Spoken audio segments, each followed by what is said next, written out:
नमस्ते, कैसे हैं आप सब। उम्मीद करता हूँ बहुत अच्छे होंगे। स्वागत है आप सभी का मेरे चैनल कर्ण कुशवाहा में। चलिए स्टार्ट करते हैं आज के अपने शेयर मार्केट के क्लास 14 को, जिसमें हम जानेंगे डिविडेंड के बारे में सब कुछ। तो चलिए ये स्टार्ट करते हैं। डिविडेंड क्या होता है? जब भी कोई कंपनी प्रॉफिट कमाती है तो अपने प्रॉफिट का कुछ हिस्सा आपको बोनस के रूप में डिस्ट्रीब्यूट करती है। वो इसीलिए क्योंकि आपने उस कंपनी के शेयर को खरीद के रखा है, मतलब आप उस कंपनी के शेयर होल्डर हो, तो इसे ही हम डिविडेंड कहते हैं। क्लियर होगा? ठीक है। अब डिविडेंड में आपको कुछ चीज ध्यान का अब डिविडेंड में ना आपको कोई पॉइंट ध्यान देने की बहुत ज़्यादा ज़रूरत है कि किस केस पे आपको डिविडेंड मिलता है। कई बार क्या होता है कि जब कोई कंपनी डिविडेंड देने वाली होती है तभी शेयर होल्डर उस कंपनी के शेयर को खरीदते हैं, और जब वो कंपनी डिविडेंड पे आउट कर देती है तो सेल कर देते हैं। तो उसके लिए कुछ चीज़ आपको जानना बहुत ज़्यादा ज़रूरी है। एक होता है अनाउंसमेंट डेट। सपोज कोई XYZ कंपनी हो, चलो मैं SBI बैंक की बात कर लेता हूँ। सपोज SBI बैंक आज जैसे कि 11 जुलाई है, तो 11 जुलाई को ना SBI बैंक ये डिक्लेयर करती है कि वो डिविडेंड देगी। कितना देगी, कितना पे आउट देगी, कितना इशू करेगी, ये उसी दिन डिसाइड हो जाता है। ठीक है। अब एक्स डिविडेंड डेट क्या होता है, उससे समझने से पहले आपको रिकॉर्ड डेट समझना पड़ेगा। रिकॉर्ड डेट क्या होता है? जब कंपनी ये डिसाइड करती है कि कौन डिविडेंड के लिए एलिजिबल है और कौन नहीं है। तो सपोज मैं मान लेता हूं कि 11 अगस्त जो है वो रिकॉर्ड डेट है, तो 11 अगस्त से 2 दिन पहले का, यानी कि जो 9 अगस्त होता है, ये आपका एक्स डिविडेंड डेट होता है। अगर आप SBI बैंक के शेयर का डिविडेंड लेना चाहते हैं तो आपको 9 अगस्त नहीं, 9 अगस्त से पहले पहले SBI बैंक के शेयर को खरीदना पड़ेगा, अदरवाइज आप डिविडेंड के लिए एलिजिबल नहीं होंगे।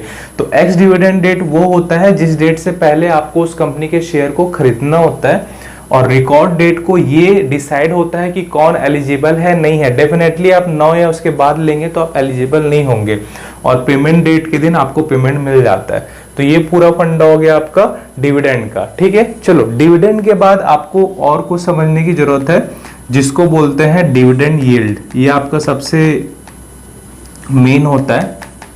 ठीक है, डिविडेंड यील्ड। तो देखो, डिविडेंड यील्ड ये बताने का काम करता है कि आपको किसी भी कंपनी शेयर का कितना % डिविडेंड मिलता है।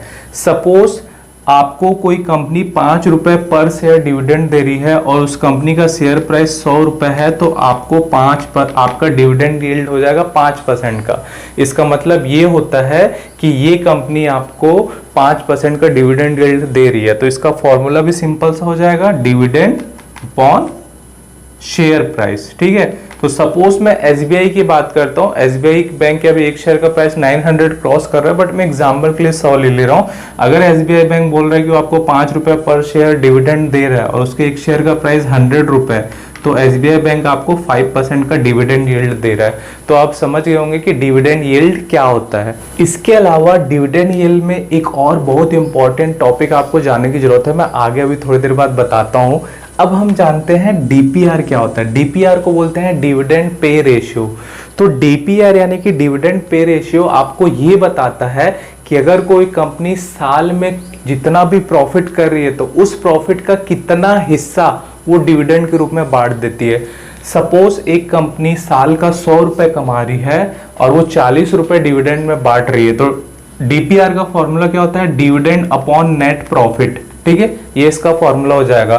तो कंपनी 100 रुपए का प्रॉफिट कमा रही है और 40 रुपए बांट दे रही है, तो इसका डिविडेंड कितना हो गया? DPR कितना हो गया? 40% का हो गया। ठीक है। तो DPR से हम ये डिसाइड करते हैं कि किसी कंपनी की स्टेबिलिटी या कैपेबिलिटी कितनी है कि वो अपने प्रॉफिट का कितना % डिविडेंड पे कर देता है। सिंपल सा, इसमें कोई रॉकेट साइंस नहीं है। आप दिमाग में इसको लेके ये मत समझना कि डिविडेंड यील्ड क्या होता है, डिविडेंड पे रेशियो क्या होता है।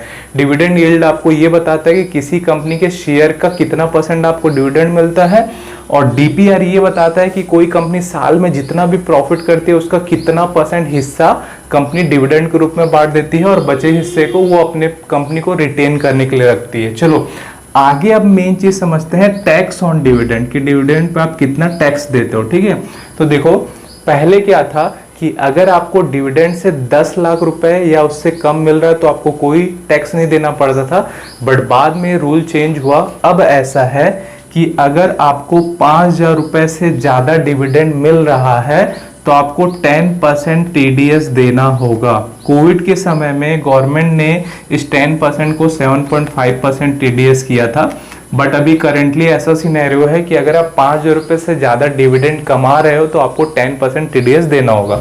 बस इसमें इतना सा है और कुछ नहीं है। अब हम लास्ट डिस्कस करेंगे कि डिविडेंड गुड्स आर बैड। ठीक है, डिविडेंड अच्छा होता है कि बुरा होता है। तो देखो, डिविडेंड अच्छा होता है या बुरा होता है, इसको समझने से पहले हम ये जानते हैं कि कोई कंपनी डिविडेंड कब देती है। अगर एक कंपनी का टोटल कैपिटल 100 रुपए का है और 1 साल बिजनेस करने के बाद वो 100 पे 100 रुपए प्रॉफिट करती है, मतलब कंपनी का टोटल कैपिटल तो 200 रुपए हो जाता है, बट एक्चुअल में जो कंपनी का एक्चुअल 100 रुपए का कैपिटल होता है जिससे कंपनी स्टार्ट होती है, ये कंपनी के इक्विटी कैपिटल में होता है, और जो 100 रुपए का प्रॉफिट कमाती है ये कंपनी के रिजर्व में होता है। ठीक है, तो अगर कंपनी के रिजर्व में पैसा है, मतलब वो प्रॉफिट से कमाया हुआ पैसा है, तो इसी रिजर्व के पैसे से कंपनी डिविडेंड देती है। अब देखो होता क्या है, अगर कोई कंपनी डिविडेंड देती है तो उसके रिजर्व जो होता है वो कम होता है। कम होता है मतलब डेफिनेटली कंपनी की स्टेबिलिटी थोड़ी सी गिरती है या उसका परफॉर्मेंस थोड़ा सा गिरता है। ठीक है, आपने अक्सर देखा होगा कि अगर कोई कंपनी डिविडेंड अनाउंस करती है ना, तो लोग उसके शेयर को खरीदते हैं, उसकी डिमांड बढ़ती है तो उसके शेयर का प्राइस तेजी से बढ़ता है, और जब वो कंपनी डिविडेंड पे कर देती है तो शेयर होल्डर उस कंपनी के शेयर को बेच देते हैं, क्योंकि वो खरीदे ही रहते हैं डिविडेंड कमाने के लिए,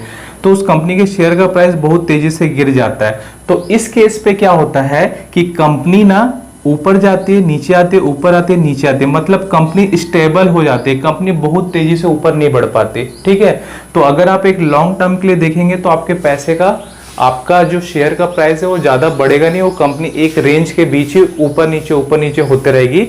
इसीलिए बोला जाता है कि किसी भी कंपनी का जो डिविडेंड यील्ड होना चाहिए वो बहुत ज्यादा नहीं होना चाहिए।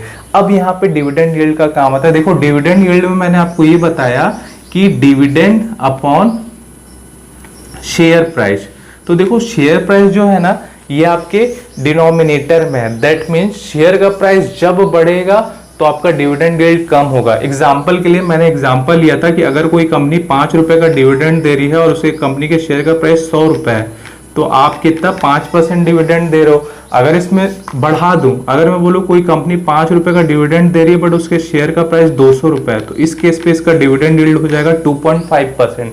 दैट मीन्स आपको यहाँ से ये समझ आ रहा है कि अगर किसी कंपनी के शेयर प्राइस बढ़ रहा है तो उसका डिविडेंड यील्ड कम हो जा रहा है। इसीलिए डिविडेंड यील्ड जितना कम से कम होता है उस कंपनी का ग्रोथ रेट उतना अच्छा होता है, या वो कंपनी लॉन्ग टर्म पे उतना ज़्यादा बढ़ता है, तो आपका पैसा उतना तेजी से ग्रो होता है। तो क्या डिविडेंड एक्चुअल में बेकार होता है? नहीं, देखो हर केस के लिए नहीं होता, हर कंपनी तेजी से ग्रो नहीं कर पाती, ये बोलना गलत है। एक्चुअली होता क्या है कि कोई कंपनी डिविडेंड देकर आपका ट्रस्ट जीतती है अपने शेयर होल्डर के लिए। अगर आप किसी भी कंपनी के शेयर को खरीदे हो, ठीक है, और वो कंपनी का शेयर जो भी बढ़ रहा हो तो ठीक है, कंपनी शेयर के बदले आपको डिविडेंड रूप में दे रही है, तो आपको अच्छा लगता है कि हाँ हमें डिविडेंड मिल रहा है, और कंपनी और आपका एक तरीके से इस्टेब्लिशमेंट, एक रिलेशन क्रिएट हो पाता है। तो जनरली कंपनी इसीलिए आपको डिविडेंड देती है, ठीक है, और डेफिनेटली कंपनी प्रॉफिट में है तभी आपको डिविडेंड दे रही है, अदरवाइज तो जो कंपनी लॉस मेकिंग है वो तो आपको डिविडेंड देगी नहीं।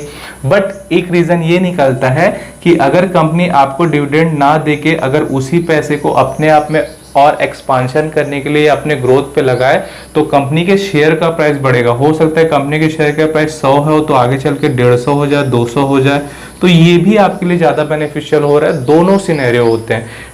बट यहाँ पे एक चीज याद रखना है कि अगर कोई कंपनी 7%, 8%, 10% डिविडेंड दे रही है, इसका मतलब ये है कि हो सकता है कि उस कंपनी के शेयर का प्राइस एक रेंज में ही मूवमेंट करना रहे, वो बहुत तेजी से आगे ना बढ़े, ठीक है। तो ये चीज आपको ध्यान रखना है। तो ये मेरा ओवरऑल समरी था डिविडेंड के ऊपर। उम्मीद करता हूँ कि डिविडेंड से रिलेटेड सारी चीजें आपको क्लियर हो गई होगी। अगर आपको अभी भी कुछ डाउट होगा तो आप नीचे मुझे कमेंट बॉक्स में कमेंट कर सकते हैं। इसके अलावा अगर आपने अभी तक मेरे शेयर मार्केट के प्लेलिस्ट को विजिट नहीं किया है तो आपको डिस्क्रिप्शन बॉक्स में मेरे शेयर मार्केट के प्लेलिस्ट का लिंक मिल जाएगा। उसमें मैंने क्लास 1 से लेकर क्लास 14 अभी तक के वीडियो को बताया। अगर आप शेयर मार्केट के बारे में सीखना चाहते हैं तो आप उसे देख सकते हैं। इसके अलावा अगर आपने अभी तक मेरे चैनल को लाइक नहीं किया तो लाइक करिए, सब्सक्राइब करिए और नोटिफिकेशन बटन को भी ऑन करिए, ताकि जब भी मैं कोई वीडियो अपलोड करूं तो सबसे पहले आपके पास नोटिफिकेशन आए। आप चाहें तो मुझे मेरे अदर सोशल मीडिया लिंक जैसे कि इंस्टाग्राम, फेसबुक, टेलीग्राम और व्हाट्सएप में भी फॉलो कर सकते हैं। आप चाहें तो मेरे इस वीडियो को उन दोस्तों के साथ भी शेयर कर सकते हैं जो कि शेयर मार्केट के बारे में सीखना चाहते हैं। चलिए मिलते हैं अपने नेक्स्ट क्लास में एक नई इन्फॉर्मेशन के साथ। तब तक खुश रहिए, बिंदास रहिए, लाइफ के मजे लीजिए। Thank you so much.